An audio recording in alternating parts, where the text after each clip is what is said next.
डेंगुला सेवाश्रम रे Koida press club आनुकूल्य रे महा आडंबर सहकारे गुरु दिवस पालित होइछि। एही परिप्रेक्षी रे मुख्य अतिथि रूपे कोईडा गोष्ठी उन्नयन अधिकारी सोमेन्द्र साल जोग देथिले। सम्मानित अतिथि भावे कोईडा तहसीलदार निर्मल विश्वाल, कोईडा ब्लॉक शिक्षा अधिकारी अभिमन्यु बेहरा तथा कोईडा डिग्री महाविद्यालय इतिहास विभाग अध्यापक प्रदीप कुमार पट्टनायक मुख्य वक्ता भावे जोग देथिले। प्रथमे अतिथि माने प्रदीप प्रज्वलन करथिले। अतिथि मानक कोईडा प्रेस क्लब सदस्य मानक द्वारा पुष्पगुच्छ और उत्तरीय देई सम्मानित करा जायतिला। मुख्य अतिथि कोईडा गोष्ठी उन्नयन अधिकारी सोमेन्द्र सार अभिभाषण पूरा परिवेश को मंत्रमुग्ध करथिला। ठीक सेपरी मुख्य वक्ता श्री पट्टनायक शिक्षकों समाज प्रति बलिदान एवं छात्र छात्री भविष्य गढ़वे शिक्षक मानकर उत्सर्गीकृत मनोभाव उपरे आलोकपात करथिले। प्रेस क्लब सदस्य मानक द्वारा शेष में कोईडा ब्लॉक समस्त स्कूल कॉलेज शिक्षक शिक्षयित्री को उपहार बंटन करा जायतिला। यह एक प्रशंसनीय पदक्षेप बोली उपस्थित शिक्षक शिक्षयित्री माने मत प्रकाश करथिले।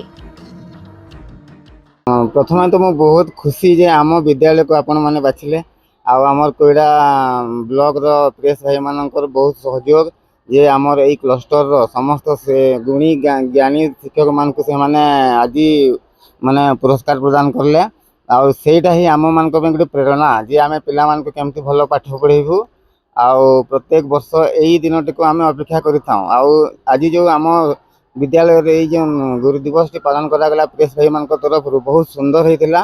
पिला माने मध्य तांकर नृत्य परिवेशन करले, शिक्षक माने मध्य तांकर निजर मन कथा गुड़िक खोलाखोली कहि पारले, बहुत भल लगिला सर।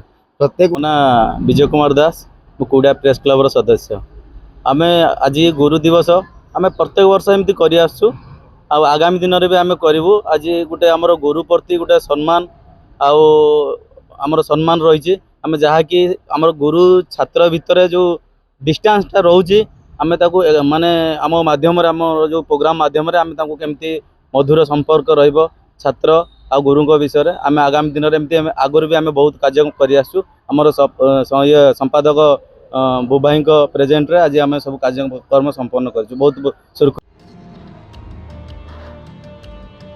এই कार्यक्रम को क्लब संपादक विजय नंद जेना परिचालना करथिले।